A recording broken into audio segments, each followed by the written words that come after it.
কৃষি বিজ্ঞান কেন্দ্ৰ দৰঙত ব্যতিক্ৰমী কৃষি কৰ্মশালা, ভিন্ন পৌৰাণিক কৃষি শস্য সংৰক্ষণ আৰু প্ৰদৰ্শনী, উদ্ভিদজাত সংৰক্ষণ আৰু কৃষক সুৰক্ষা প্ৰাধিকৰণৰ সম্পৰ্কে আলোচনা, বিজ্ঞানভিত্তিক কৃষি পদ্ধতি সম্পৰ্কে আলোকপাত সমল ব্যক্তিৰ, কৃষিজাত শস্যৰ সংৰক্ষণ, পঞ্জীয়ন, ব্যৱহাৰ, উৎপাদন আদি সামৰি আলোচনা। অসম কৃষি বিশ্ববিদ্যালয়ৰ অধীনস্থ কৃষি বিজ্ঞান কেন্দ্ৰ দৰঙত দিনজোৰা কাৰ্যসূচীৰে আয়োজিত হয় এখন ব্যতিক্ৰমী কৃষিভিত্তিক কৰ্মশালা। কৰ্মশালাতে উদ্ভিদজাত শস্যৰ সংৰক্ষণ আৰু কৃষক সুৰক্ষা প্ৰাধিকৰণ সম্পৰ্কে বিশদভাৱে আলোচনা আগবঢ়ায় অতিথিসকলে।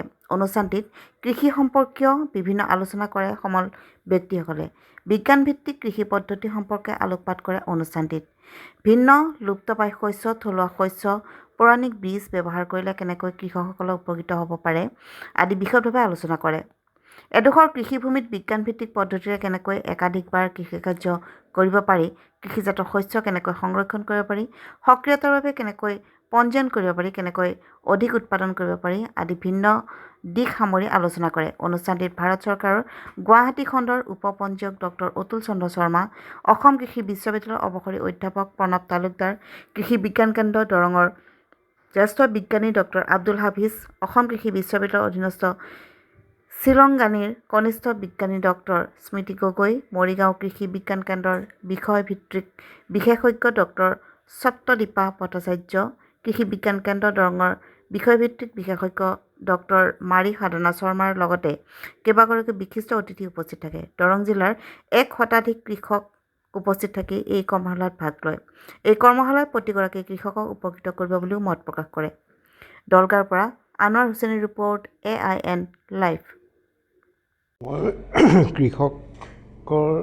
কৃষকৰ জাতৰ অধিকাৰ যিটো আছে, যিটো কৃষকৰ জাতৰ আইনৰ ৰক্ষণাবেক্ষণ দিয়া, সেইটো কথাৰ লগতে মই আন এটা কথাও আনিব বিচাৰিছোঁ যে তাৰ লগতে আৰু এটা কথা আছে, আমাৰ ভৌগোলিক যিটো আমি জিঅ'গ্ৰাফিকেল ইণ্ডিকেশ্যন, ভৌগোলিক সূচাংক, সেই দুটাৰ মাজত এটা প্ৰভেদ আছে। সেই কথাখিনি মানে মানুহৰ ৰাইজে, বিশেষকৈ কৃষক ৰাইজে বুজা উচিত। প্ৰথম কথা হৈছে যে আমি যদি আজি জাতৰ কথা কওঁ, তেতিয়া জাত এটা কৃষকৰ যিটো জাত কৰি আছে সেই জাতটো তেওঁ ৰক্ষণাবেক্ষণৰ কাৰণে ৰেজিষ্ট্ৰেশ্যন কৰিব পাৰে, প্ৰটেকশ্যনৰ কাৰণে ৰেজিষ্ট্ৰেশ্যন কৰিব পাৰে। ধৰক মই কওঁ যে জহাত বহুতবিলাক জাত আছে, থলুৱা জাত আছে। সেই থলুৱা জাতবিলাকৰ কৃষকৰ যে ৰেট কৰিব পাৰে, ৰেজিষ্ট্ৰেশ্যন কৰিব পাৰে, কিন্তু জহা হিচাপে এটা ক্লাছ, এটা শ্ৰেণী, সেই জহা হিচাপে আমি জিঅ'গ্ৰাফিকেল ইণ্ডিকেশ্যন যিটো আমি মানে ভৌগোলিক সেইটোহে আমি কৰা দৰকাৰ। গতিকে আমি অলৰেডি জহাৰ ক্ষেত্ৰত আমি সেইটো কৰা হৈছে আৰু বেলেগ বেলেগ শ্ৰেণীৰ জাত ওপৰতো আমি যেনে চকুৱাৰ ওপৰতো তেনেকৈ আমি GI কৰাটো প্ৰয়োজন হৈ আছে। কিন্তু কৃষকে কৰিবৰ কাৰণে তেওঁলোকৰ যিবিলাক জাত, জহাৰে বেলেগ বেলেগ জাত বহুত আছে, প্ৰায় 40-50টা জাত আছে। সেইবিলাকৰ সূচাংক, সেইবিলাকৰ আপোনালোকৰ সূচাংকলৈকে নগৈ তেওঁলোকে প্ৰটেকশ্যন ল'ব পাৰে। কি কৈছে? খুব ভাল হৈছে আৰু মই ভাল পাইছোঁ যে কৃষকসকলেও যথেষ্ট উৎসাহিত হৈ পেলাই তেওঁলোকৰ জাত কাৰণে ৰেজিষ্ট্ৰেশ্যনৰ কাৰণে তেওঁলোকে লৈ আহিছে। আমি দেখি পেলাই খুব ভাল পাইছোঁ। বিশেষকৈ মই এটা জহাৰ জাতৰ কথা কওঁ, যিটো জহা জাত আছিলে তেওঁলোকে লৈ আহিছে। আজি আমি এতিয়ালৈকে সেইটো ৰেজিষ্ট্ৰেশ্যন হোৱা নাই। সেই জাতটো ইয়াত দেখি পেলাই, সেইটো কি আছিলে, মানিকী মধুৰী জাতটো আমি অলপ আগতে কথা পাতিছিলোঁ যে মানিকী মধুৰীটো এতিয়ালৈকে ৰেজিষ্ট্ৰেশ্যন কিয় হোৱা নাই, কাৰণ মানিকী মধুৰী জাতটো ডিব্ৰুগড়ৰ পিনে কমাৰ্চিয়েল স্কেলতে তেওঁলোকে কৰিবলৈ লৈছে। গতিকে আজি কিন্তু ইয়াত দেখিছোঁ যে মানিকী মধুৰীকো ৰেজিষ্ট্ৰেশ্যন কৰিবলৈ আনিছে। এইটো খুব ভাল লাগিছে।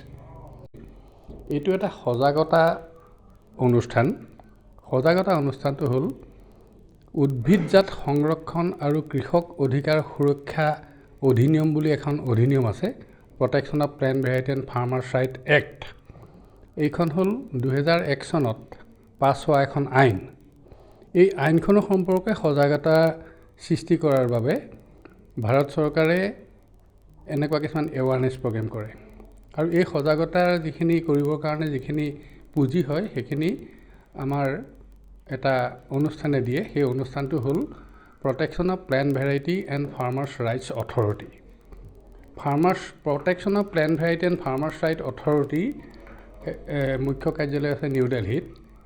And protection of plant variety and farmers right অথৰিটিয়ে হ'ল এই protection of plant variety and farmers right act এই বস্তুটো এই আইনখন সম্পৰ্কে প্ৰচাৰ কৰিব লাগে। এতিয়া এই আইনখননো কি? Protection of plant variety and farmers right এক্টটো এখন বহুত ডাঙৰ আইন। এই আইনখনৰ মতে 3টা অধিকাৰ আছে বিশেষকৈ।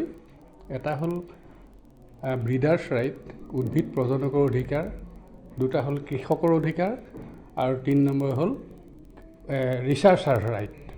এই আইনখনৰ কথাখিনি বহুত দীঘল।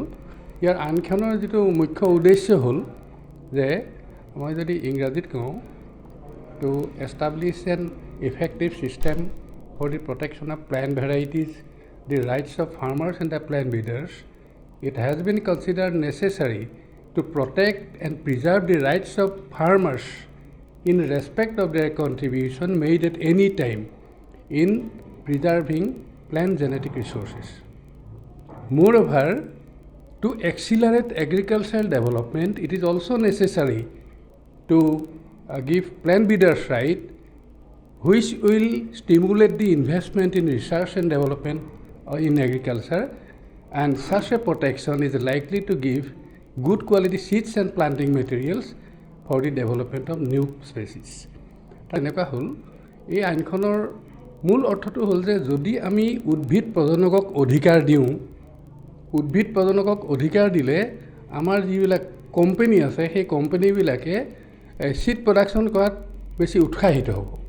কাৰণ প্লেণ্ট ব্ৰিডাৰে যেতিয়া কিবা এটা উৎসাহ পাব তেওঁ নতুন নতুন ভেৰাইটি সৃষ্টি কৰিব আৰু নতুন নতুন ভেৰাইটি সৃষ্টি কৰিলে আমাৰ চিড আৰু প্লেণ্টিং মেটেৰিয়েল খুব উপলব্ধ হ'লে কৃষকৰে লাভ হ'ব।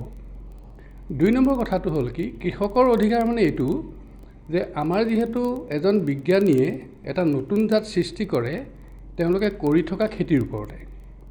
এতিয়া যদি এই থলুৱা জাতখিনি আমি সংৰক্ষণ কৰি ৰাখোঁ তেতিয়াহ'লে আমাৰ প্লেণ্ট ব্ৰিডাৰে সেইখিনিৰ পৰা আকৌ নতুন জাতৰ সৃষ্টি কৰিব পাৰিব।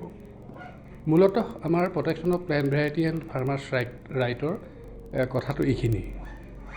আজি আমাৰ কৃষি বিজ্ঞান কেন্দ্ৰ দৰঙৰ অধীনত এটা দিনজোৰা ৱৰ্কশ্বপ কৰা হৈছে আৰু সেই ৱৰ্কশ্বপৰ উদ্দেশ্য হৈছে আমাৰ থলুৱা জাতবিলাকৰ কেনেকৈ আমি সংৰক্ষণ কৰিব পাৰি তাৰে পৰা এখন আলোচনা হৈছে। ইয়াতে আমাৰ বেলেগ বেলেগ ধৰণৰ আমাৰ শস্যৰ জাতবিলাক আহিছে, আমি ডিছপ্লে কৰিছোঁ। তাতে আমি সেইখিনি ৰেজিষ্ট্ৰেশ্যন কৰি পেলাই আমি আণ্ডাৰ PPBFR যিটো এক্ট আছে তাৰ অধীনত আমি ৰেজিষ্ট্ৰেশ্যন কৰিম।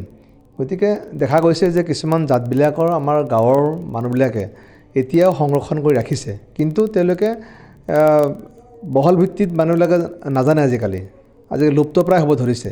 গতিকে সেই লুপ্তপ্ৰায় হোৱা জাতবিলাকক আমি কেনেকৈ সংৰক্ষণ কৰিব পাৰি তাৰ ওপৰত আমি এখন ৱৰ্কশ্বপ কৰিছোঁ আৰু সেইবিলাক আমি চেম্পলবিলাক কালেক্ট কৰি আমি গভৰ্ণমেণ্ট অফ ইণ্ডিয়া যদি PPBFR এখন অনুষ্ঠান আছে তাত আমি পঠিয়াই দিম।